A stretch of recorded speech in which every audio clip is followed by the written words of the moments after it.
everybody, it's Jack Lloyd here, and we're back with the 6th episode of ZeroState. Got another special guest today, and with that guest, I also have a little bit of extra special flair, and you'll see why in just a moment. But really quick, just want to remind you that in about 10 days, Pho and Mai's campaign for I Did Not Consent is going to be wrapping up. So we are trying to fund that music video. It's going to be an amazing sequel to what we've done with Disobey and just resisting all the lockdown, shutdown, mandate nonsense. So we're just trying to take the culture to that next level and really push against all these different artists who are out there trying to promote central planning and the state narratives that you must have your lives put into a great reset. So again, just make sure to check that out at igg.me/@/consent. A little link to that is down below. And help us get on out there and see what we can do to push the culture back against all this state tyranny. So without further ado, I'm going to bring on our guest here. It's Andrew Kennedy. He is the Libertarian Party of New Mexico Communications Director and Eddy County, New Mexico Libertarian Party Chair. So welcome here, Andrew. How's it going? Appreciate you having me on. It's another day in paradise, I think. I love the flair, and I love that we have a little bit of a matching theme going on here. So could you tell us where it is that you're from and what it is that you like to do over from where you're from? So where I'm at out here in New Mexico, it's in the very southeastern part of the state. I mean, you could just about throw a rock into Texas from my backyard, in which myself, actually, I grew up in Texas. And I moved out here to New Mexico as soon as I got the first chance after I got out of high school. But, you know, that's kind of where I'm from. And then as far as, you know, what I like to do out here, you know, I'm a cowboy myself. Half time I spend throughout the day, I'm on horseback, you know, where it's just riding around or chasing cows, getting them back up. You know, that's what a lot of my time consists of. But I'm also a big hunter and big fisherman, and big golfer too, which out here it's basically just pasture pool. You know, we've got some clear cut pastures that we just go out and hit golf balls around. But, you know, it's still fun to me. So how long have you been doing this ranch work for? Oh, I grew up on a cattle ranch and a hay farm in Texas. And shoot, I think first time I drove a tractor, I was probably about 4 or 5 years old. So, you know, I've been doing it my entire life. That's just, you know, my background. My family's been in the ag business for about 7 generations here in America. Which I'm also in the oil field too, which my family's been in the oil field for about 4 generations now. So, you know, there's a lot of history in both of those industries, I guess. That's incredible. So how is your work in terms of, you know, being out, work with your hands, work with animals and things like that? How has that informed or inspired your desire for a libertarian future? How has that kind of influenced you? Well, I'd say that, you know, one of the earliest places where I could say it really had an impact on me in the ag business of, you know, the government is way too involved in agriculture and, you know, they're regulating us way too much, is the fact that I used to raise sheep, and there's a tag that you have to have. It's called a scrapies tag. And you have to tag all your sheep with these scrapies tags, and the government charges you to get these tags, but you don't actually have to prove that your sheep don't have scrapies. They don't have a system where you send in a test, you know, say my sheep are negative for scrapies, just send us money, we send you these tags and you put them in your sheep. And I'm sitting there, you know, and you have to have these scrapies tags to sell your livestock. And I'm just sitting there thinking, it's like, what does this actually accomplish? And, you know, I'm 13, 14 years old at this point. And, you know, that's kind of compounding around the time frame of when I really realized that I was a libertarian, because ironically enough, I had read Ayn Rand's Anthem when I was a sophomore in high school, in which it was actually required reading. And so just all this was kind of compounding on me, and I'm just sitting here, it's like, you know, what does this actually accomplish? We're just sending the government money for no reason, basically. Yeah. No, I mean, that's a great example of how government just wants performance and an excuse to get some money. The outcome, you know, the ends don't really matter. It's just the means and a rationalization to be able to take from people and control them and to have to, you know, subscribe to their system. Absolutely. So from your time being, around that, 13, 14 age leading up to reading Ayn Rand's work, what kind of developed for you further as you started to think about these ideas? What kind of changed and led you to really think about libertarian values? So, I mean, I was kind of in a little bit of a lull, I'd say, for about 4 or 5 years after I'd read Anthem. I was definitely on board with libertarian ideas. I mean, during the 2016 election, I was a senior in high school, and I was going around and whipping up votes amongst my classmates, trying to get them to vote for the libertarian down ballot candidates. Admittedly, I wasn't very fired up about Gary Johnson. So, I wasn't too concerned about his election, but, the down ballot candidates I was definitely on board with. So, I'd done that, but aside from that, I was kind of stuck in a lull until actually I figured out that personally myself, I was an ANCAP. And then, which, I credit you with that, Jack, through Anarchy Ball. Your postings on that are actually what brought me to that.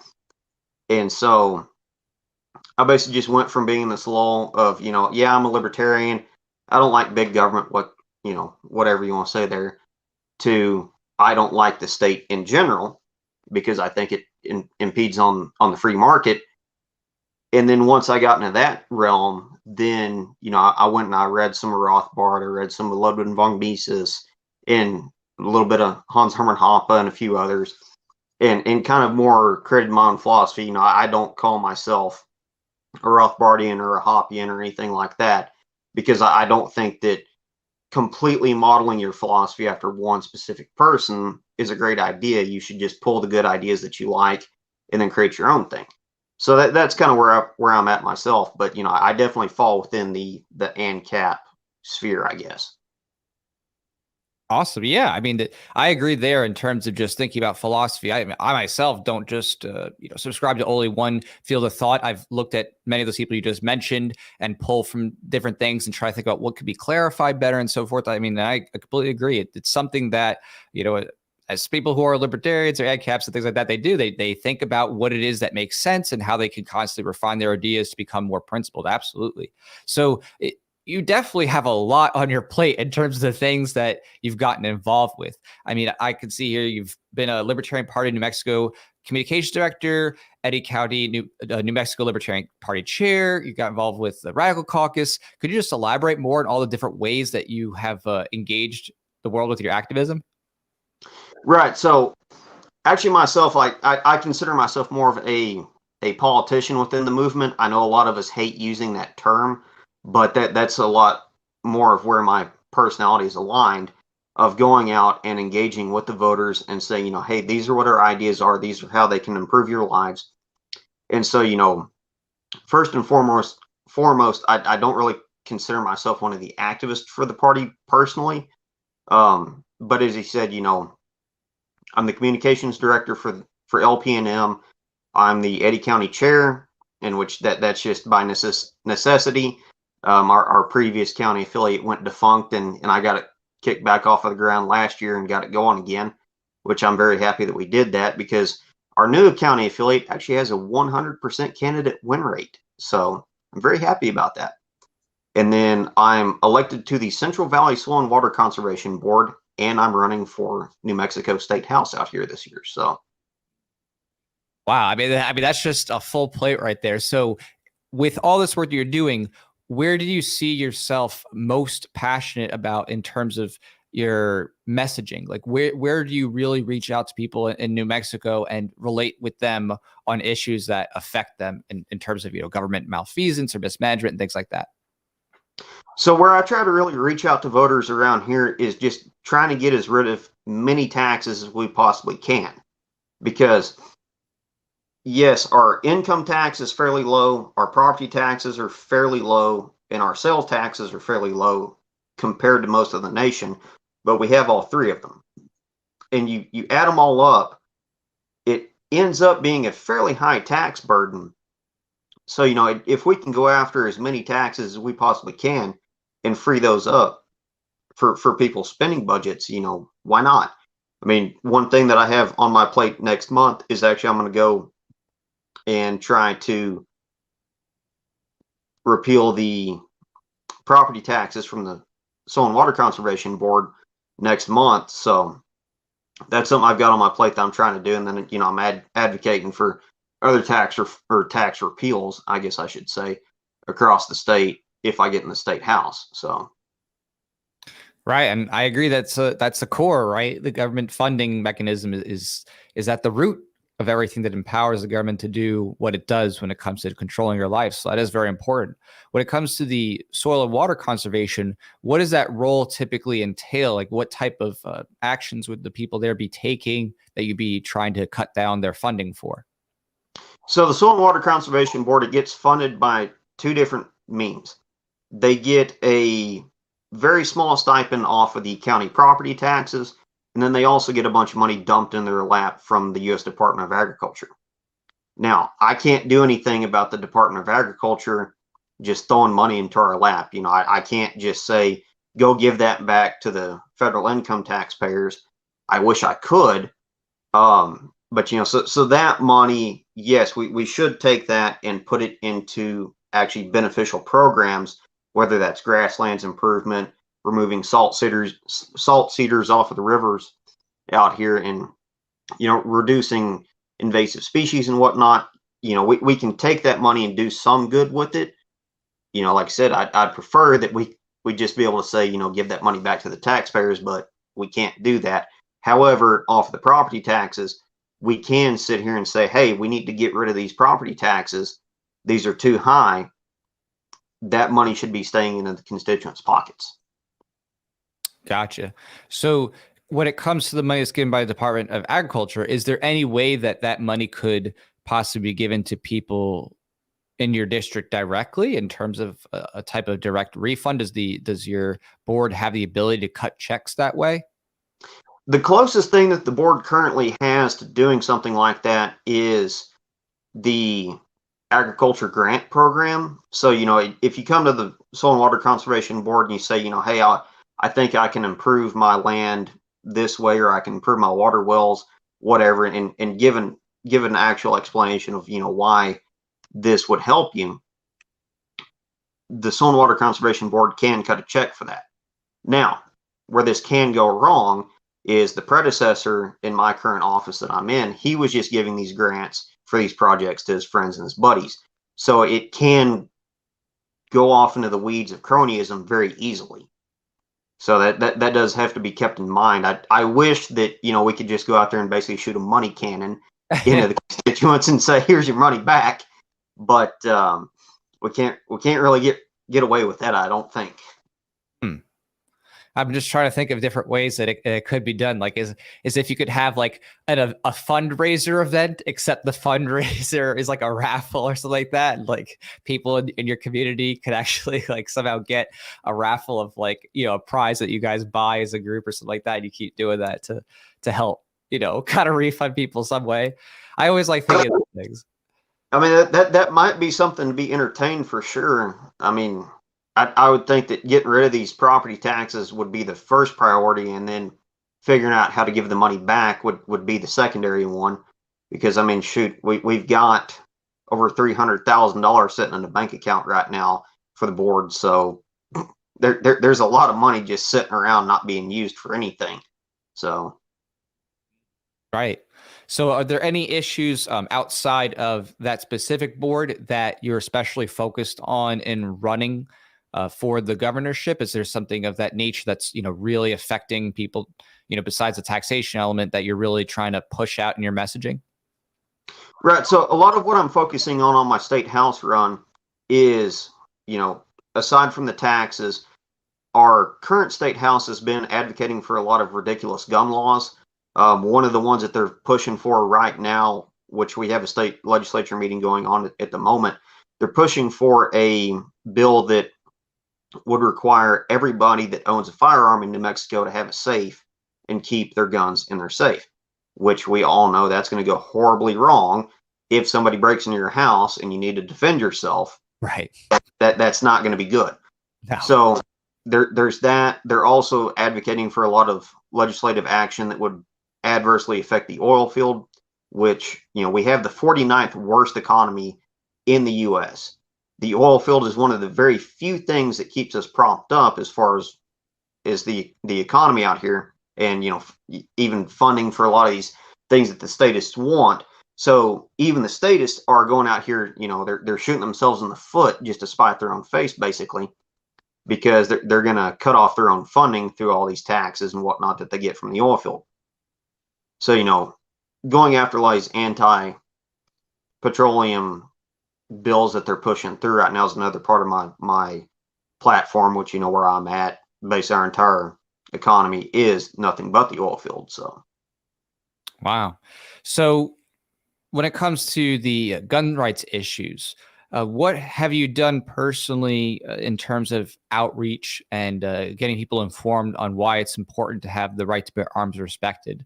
Have you held any events or meetups or anything like that in terms of trying to get some coalitions built? So one of the things that we have been doing down here is every time that there's a gun show in Southeast New Mexico, the Eddy County Libertarian Party, we do show up, and we're there all day, every day for the entire gun show, in which the last one we were at, one of the GOP's lieutenant governor candidates actually had a table right next to us.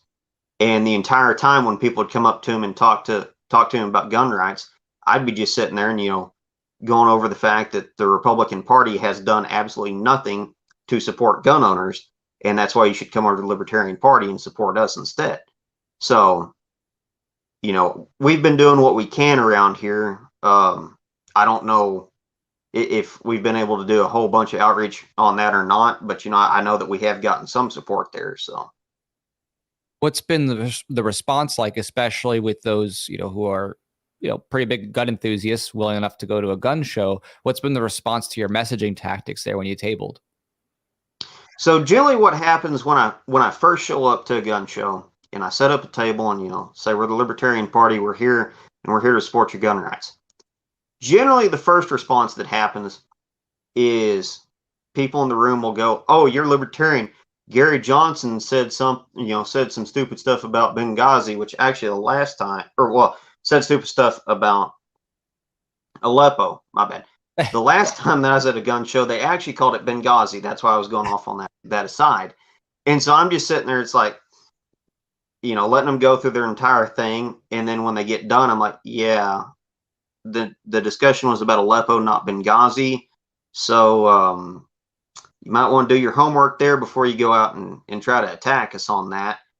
But, you get through that entire whole initial nonsense, then you can actually, once you talk to people, you can get them on board. And I've actually swayed a lot of Republican voters over to saying, they'll at least support the Libertarian Party down ballot candidates, even if they don't support the presidential or gubernatorial candidates. Okay, I wish that they would, but if they'll support the down ballot candidates, that's a win in my books.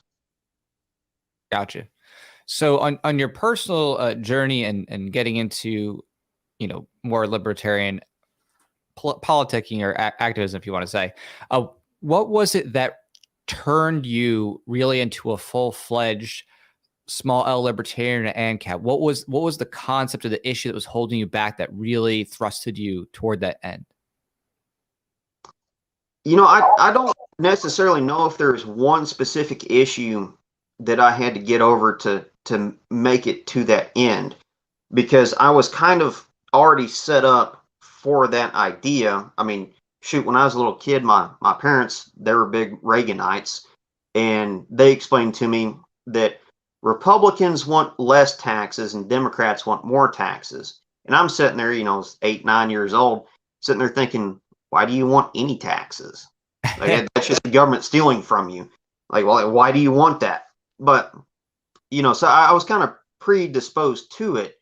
It was just actually finding out, this is actually what my philosophy really is. I am an ANCAP, and, it took a while for me to get there. But, like I said, I was always pretty well predisposed to that. Have you talked with your parents about these ideas now that you hold in terms of trying to convince them or move the needle? Yes, I have, in which my parents are actually very supportive of me now. At first, I don't know if they were too terribly on board with it, because my dad actually brought up the "what about my roads" argument. That was his primary thing against my ideas once I started talking about anarcho-capitalism. But they're very supportive of me now. I don't know if we agree on everything per se, but I'm glad that we've kind of shifted the needle a little bit, at least to where they're okay with it. Gotcha. Okay. Well, that's really good. I appreciate you making that effort, because that's what I tell a lot of people. You don't have to go far to start changing minds. It's as simple as some of your friends, some of your family. Just have a conversation with them. But for some people, it is tough to talk about. But again, if you do it in kindness, it's just one little way to get them thinking. At least once you get the thinking going, then it starts to be like, oh, okay, yeah, actually, what is the government actually doing? So that's awesome. That's fantastic.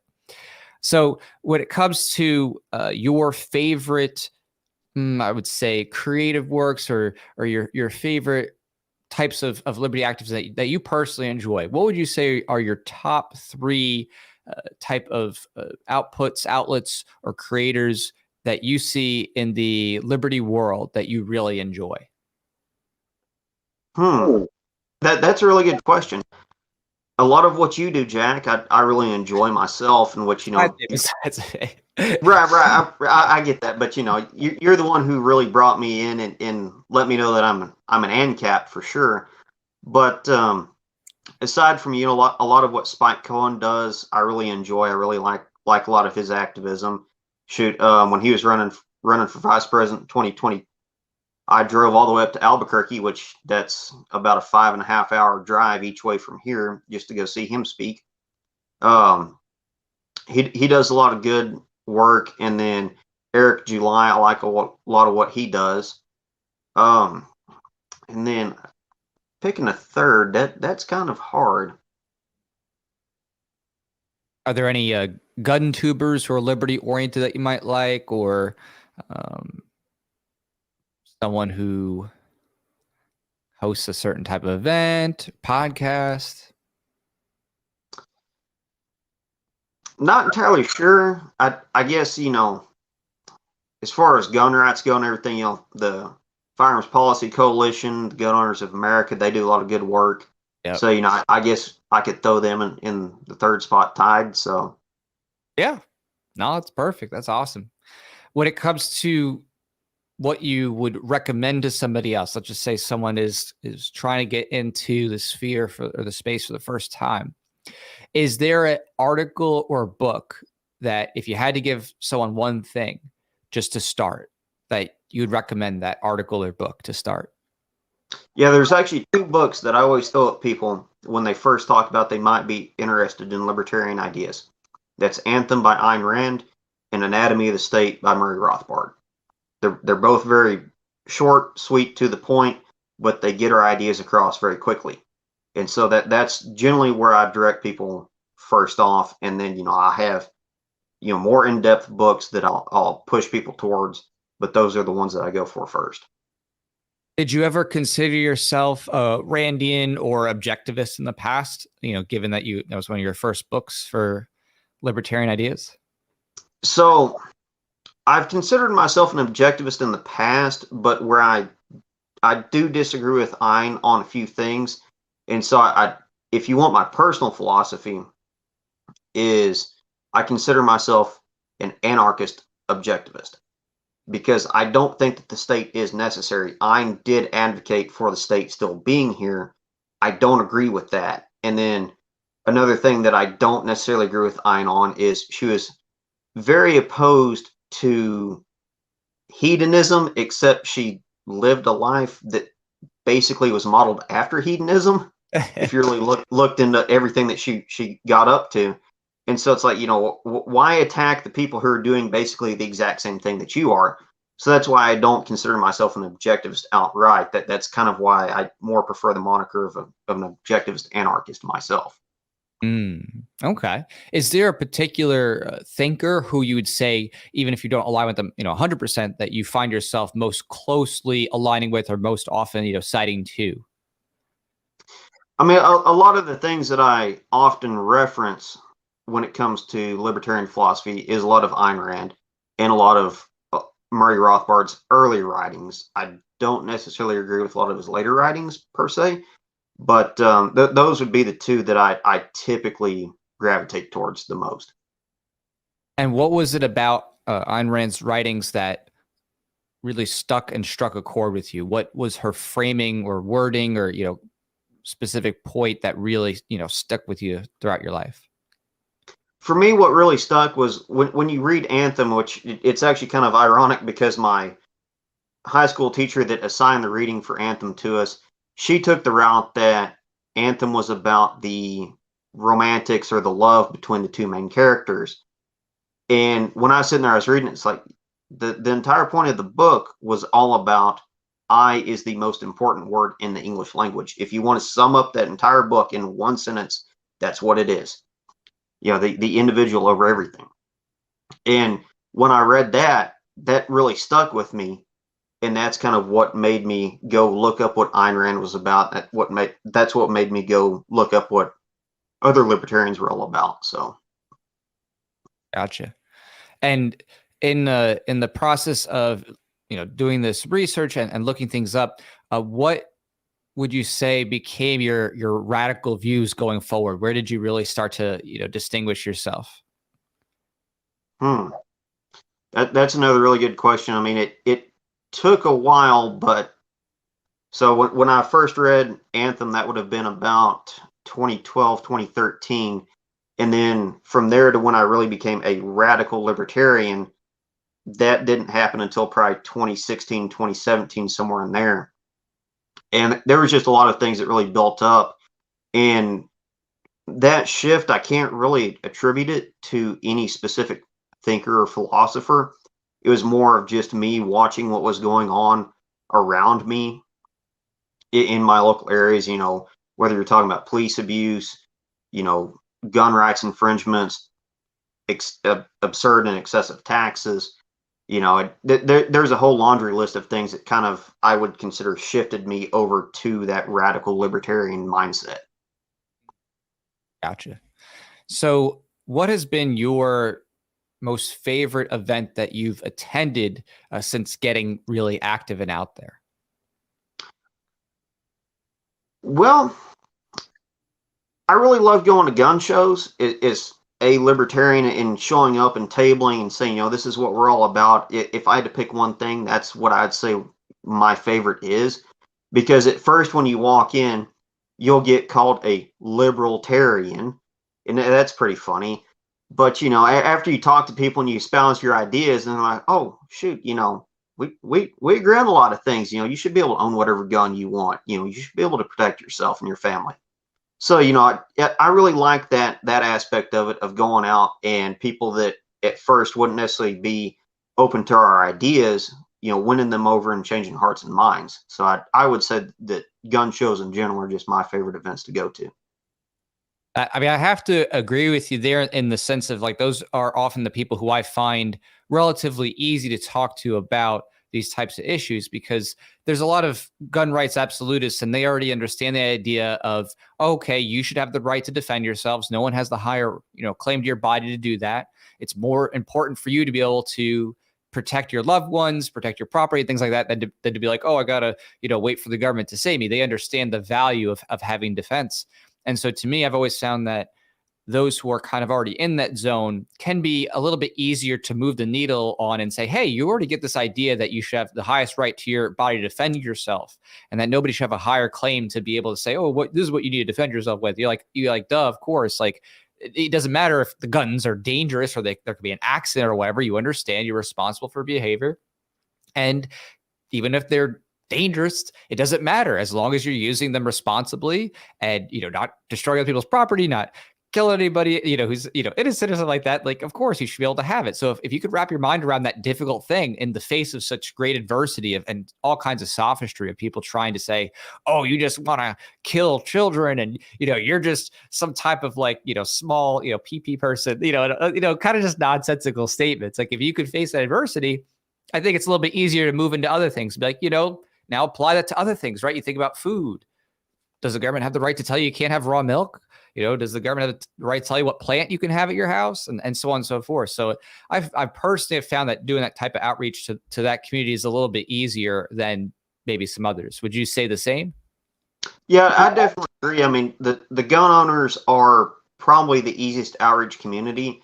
There are quite a few communities that are really easy to do outreach to. One, as I said, one of them is gun owners. Another one is rural communities, because out here where I live, if you call the cops, it's gonna be at least an hour and a half before they get out here at the fastest. So you're on your own. You're out here. You're paying taxes to do the county upkeep and whatnot, but the sheriff's department, they're going to be an hour and a half away. You're screwed if you need the cops. You're going to have to protect yourself. So rural communities are a very key group that I think we should do outreach to. The inner city is also another place that we potentially have a lot of outreach opportunities too. I personally, I'm not the guy for that. I do know people who are great for doing outreach to those groups. College towns are another great place for us to go to, and even reservations, which myself, I'm half Native American basically myself. So, there is a long history of the government screwing over Native American communities all the way back to when the government was first set up. So there's a lot of outreach opportunities there as well. So, there's quite a few opportunities that we can do easy outreach if we just go in and we put the time and go talk to these people. When it comes to the Native American outreach, are there tribes near you that you've been able to talk with or, have interactions with where you're able to talk about these ideas? Yeah, there's the nearest tribe to me is the Mescalero Apache tribe up near Ruidoso. And I've done some work trying to get an affiliate for the LP setup up there. I haven't had a whole lot of success yet, but that is one of the things on my radar that I would like to do for sure. And when it comes to the people you're saying who are easy to reach out to because they're rural, in your experience, or at least in the area that you're at, are a lot of people there pretty much dependent on themselves for many common needs like water and electricity and things like that? Or is there more of a common trope of people having to have their own backups or reservoirs and things like that? Right. So where I live, our electric supply is provided by a private company. Our water supply is all provided either by private companies or if you have a water well in your backyard, one of the two. Like I said, we basically don't have any police departments or anything out here. Your protection is on yourself. And then our fire departments, they're all volunteer and they're pretty well self-funded. They don't really get much funding from the government. So we're kind of our own little self-contained community, more or less. So it's pretty easy to go out to people in my community and say, hey, the government's not really doing anything for us. All they do is they come and they rob us of our income taxes and they come rob us of our property taxes. And then they don't do anything that benefits us with those. So it's pretty easy. Like when I was campaigning for Soil and Water Conservation Board, I was walking around handing out buttons that said, I prefer anarchy. And they went over really well. So, That's too funny. Well, you were mentioning the fire department being volunteer and self-funded. Do you know those mechanisms by how they get funded? They generally do their own little fundraising drives. They do get a little bit of money out of the county coffers, which that's typically done through sales taxes and property taxes. But most of their stuff that they buy or their upkeep costs, they do that through self-funding through fundraisers. Whereas just getting out and asking for money, or they have a cookout, you pay to go to it, and they use part of it to pay for their cookout, and then the rest of it they use for their upkeep costs. They do a lot of their own fundraising for that kind of stuff. It's just kind of a funny and fascinating idea to me. This, like as you just mentioned, the idea that, hey, there's voluntary ways that people can raise money for things people want in the community. And even just like the idea of having a cookout, right? Like what a brilliant way, especially for like families and young people in the community. Like if they have their trucks out and this or that, and the firefighters there with the cookout, and they're showing young kids off, the trucks and how it works, stuff like that. Like it's a learning opportunity for kids to see how this stuff works. And it's an opportunity for people to come and connect and support, something that, helps them out, and helps their neighbors out in a voluntary way, where they also have some food and stuff like that. So it's not that hard. And it really bothers me when people say like, oh my gosh, how is anything going to be funded? I'm like, there's so many ways that things get funded without force, and ways that are, fun, educational, and involve building community. And I think, if you're in the not-for-profit world, in that type of sphere with charities, foundations, and stuff like that, educational institutes, it's more relevant and more obvious because they're always doing stuff to do fundraisers. But like the second that you get out of there, you start to be like, well, the government services or this other thing, it's like, oh my gosh, no, I can't imagine that someone could have like a private raffle or a charitable cookout just to raise funds in a non-coercive way. So it's just wild. It's just really wild. Are those types of things something that you're also bring to the table with your campaigns and thinking about ways to fund the government voluntarily instead of through taxes? Yes, that's one thing I definitely want to bring to the table. If people think that there is some sort of entity that is doing good in their lives, that should be completely voluntarily funded. If you have to rob people in order to fund it, then clearly people don't think that it's beneficial. And one of the major key points for my campaign, like for State House, is I want to get people more involved with the running of the Fish and Game Department, or the New Mexico Fish and Game Department, I guess I should say, which, they're the ones who do all the wildlife management out here, which currently the way that they're set up, they're actually not paid through any tax money. Well, barely paid through any tax money. Most of their funding, over 95% of it, comes through the sales of fishing licenses and hunting licenses. And so basically you have a situation where the hunters and the fishermen are the ones who are paying for this entire department, and they're funding it. However, we basically have no recourse if we think that they're doing something wrong. We really can't do anything about it. They do have public hearings occasionally where you can show up and voice your disagreement, but they can just ignore you wholesale if they want to. And one of the things that I want to change about that is I want to set up local boards similar to the Soil and Water Conservation Board or school board, however you want to phrase it.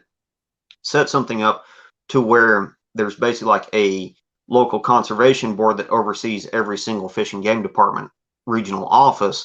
And then, so, if you have an issue, you see that there's basically no deer in a certain area where they should be, or the rivers are having massive die-offs of fish, whatever, you can go to these board reps and say, hey, we've got this problem going on.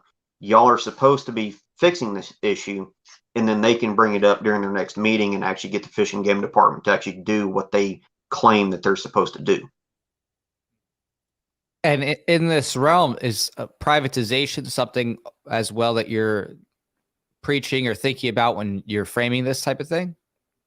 Yeah, I mean, ultimately what my ideal is to get wildlife management completely privatized, in which there's actually a precedence for this. South Africa, which ironically enough, they're controlled by a self-avowed communist party that's a one-party system, but even in South Africa, they have privatization of wildlife. And they have taken many species from the brink of extinction to massive populations. The Bont buck is one of them. The Bont buck, I believe, in the early 1900s, their entire population was in the hundreds. And now the Bont buck is over 200,000, I believe. It's either 150 or 200,000 individuals in the wild across all of the different properties. So the idea that the government is the best way to preserve wildlife, to me, is an absurd idea. I mean, even here in the U.S., Texas has a very privatized wildlife management system outside of white-tailed deer and a few other native species such as mule deer and antelope. But, you can go to Texas and there's tons of wildlife that are extinct in the wild, but they run free in Texas. Or, well, they're extinct in their home ranges, such as the black buck antelope. the black buck antelope was hunted to extinction in Afghanistan on basically government encouragement due to their argument that it was damaging agriculture, but they're imported into Texas, and now there's tens of thousands of black buck all over Texas. Wow.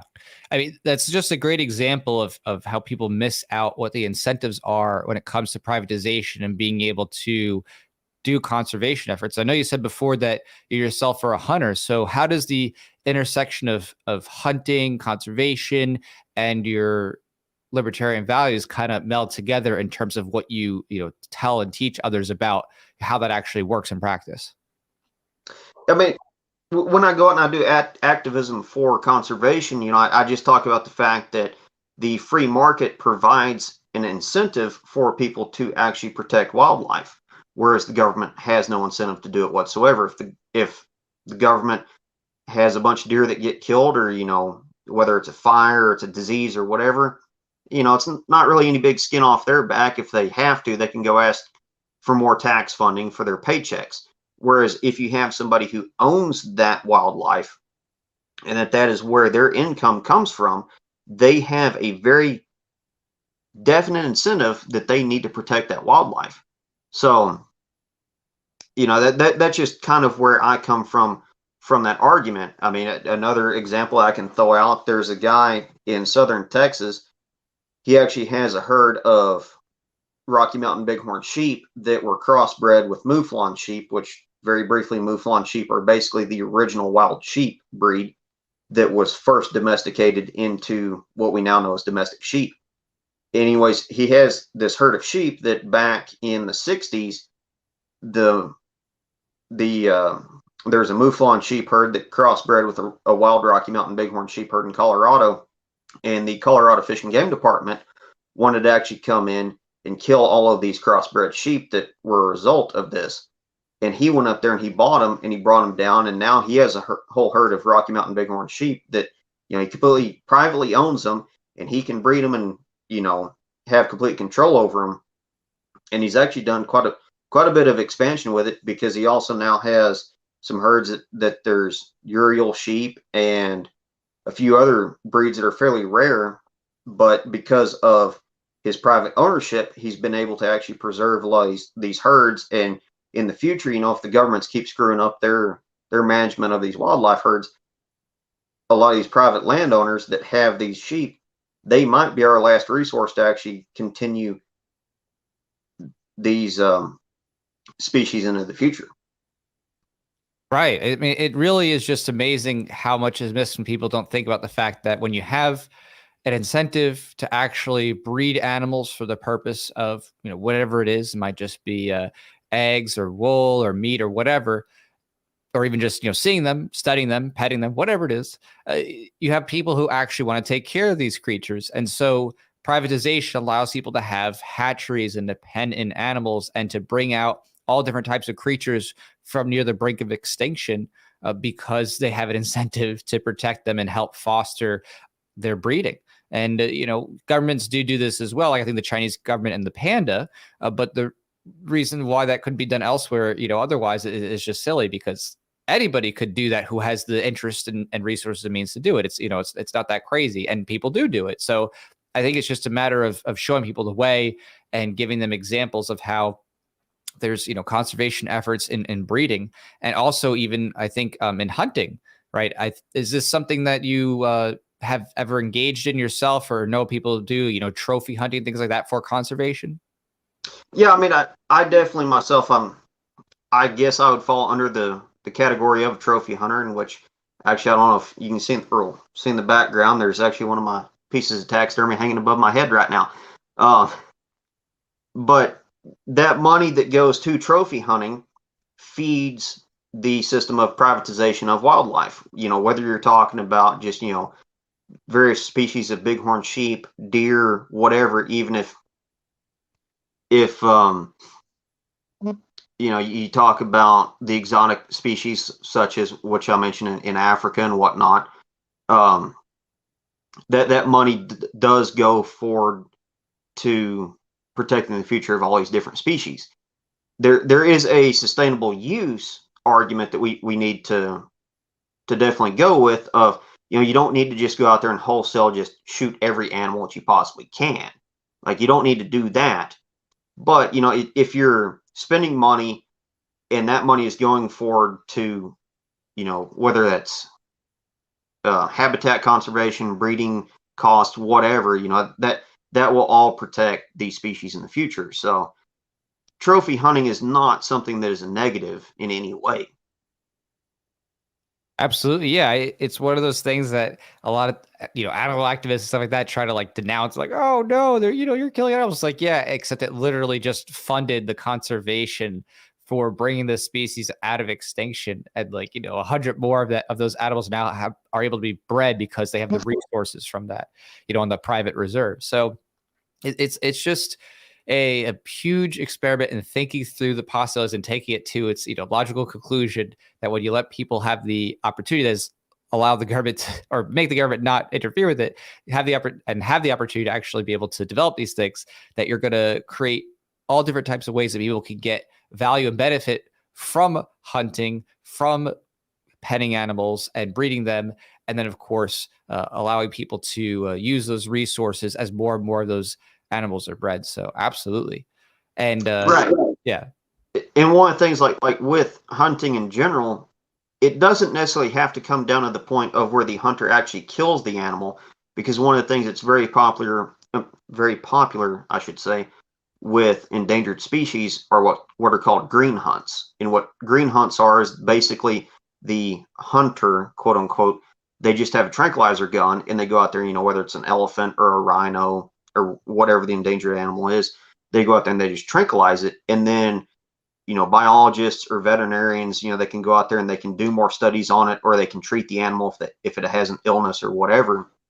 And then the hunter can say, well, I basically shot the animal, and then the animal doesn't die. It can go on and reproduce and create more of its own kind.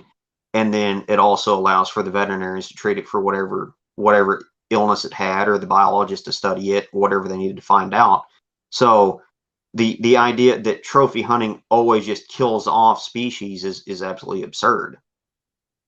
Right. And that's an important fact to think about, because the specialization that you have for someone who is a veterinarian or a research scientist, tracking a certain species and trying to understand it better, is not the same skills as someone who's a hunter, right? Those are different skill sets. And so you do have a need for people who are able to track these animals and safely bring them down, and then have the opportunity for research scientists to possibly tag or geotrack the animal, check blood levels and stuff like that, and continue to observe and see what's going on with the creature and how they can try to help the animal live longer, breed, and so on and so forth. So absolutely. I mean, these are really important facts that I think are often lost with people who are so you could say civilized, or just more so industrialized. They're not in that type of that environment, I would say, on a daily basis, especially if you live in a suburban area or city area and things like that. And let me hear. This says green hunt. Nicely said, but I'm not sure if you know who that is. But exactly. Yeah, I know who that is. Yeah. You do. Okay. So yeah, exactly. Green hunt, for those, I didn't even know that term until today. So I appreciate you sharing that. Yeah. Yeah. I'm happy to provide a libertarian or an ANCAP view on conservation. So I'm happy to inform anybody however I can. Awesome. Yeah, no, I appreciate it. So when it comes to the other things that you have a personal interest in, what is your favorite genre of music? My favorite genre of music, I would say it's probably rap. Oh, wow. What kind of rap? I'm all over the place on rap. I mean, I like a lot of country rap, and then I also like a lot of more mainstream rap. I'd say probably if you want me to pick my favorite rap artist, it'd be Young Gravy. Oh, wow. Like the guy who does Tampa Bay Bust Down, and he's also, I think, with BB No Money and stuff like that. Yep, that guy. Wow. It's so funny because someone looking at you might not think that at all. You know what I mean? They're like, yeah, this guy, he's probably listening to, some country music, this or that. But it's like, nope, also listening to rap. Yeah, no, most of the time, like if I'm bumping anything, it's more than likely Young Gravy. I mean, there's a lot of country artists that I do like for sure. but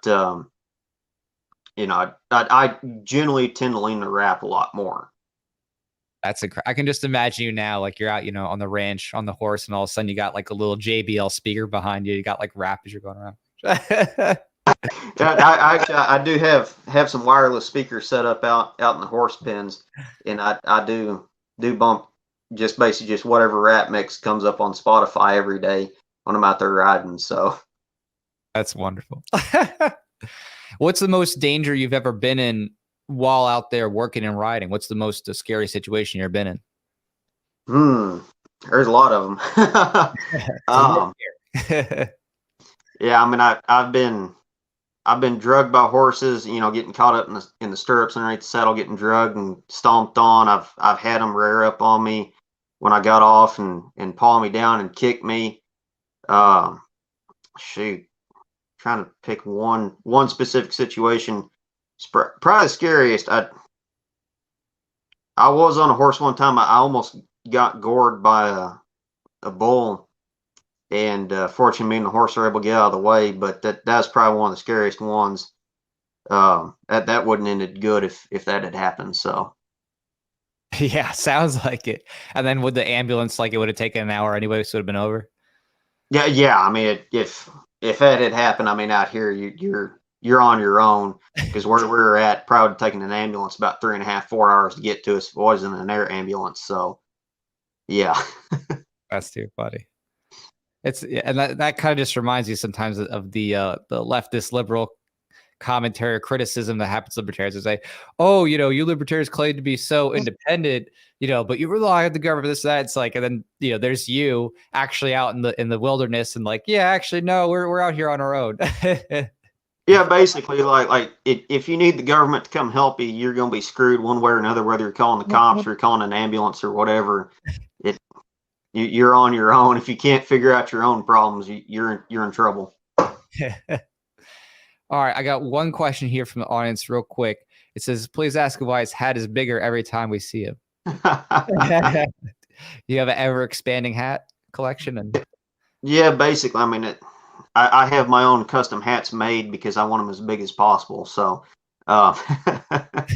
what's the biggest you're willing to go? Well, this hat that I've got on right now has a 5-inch brim on it. If I could find somebody that had a hat machine that could make a 6-inch brim, I'd get one, but I haven't found anybody yet. Would you do a 12-inch brim? Why not? Yeah, that'd be a great advertisement, at least for your work. If you have a very big brim, it's you tilt it down, it's got a big advertisement on it. That could be good for pictures. Right.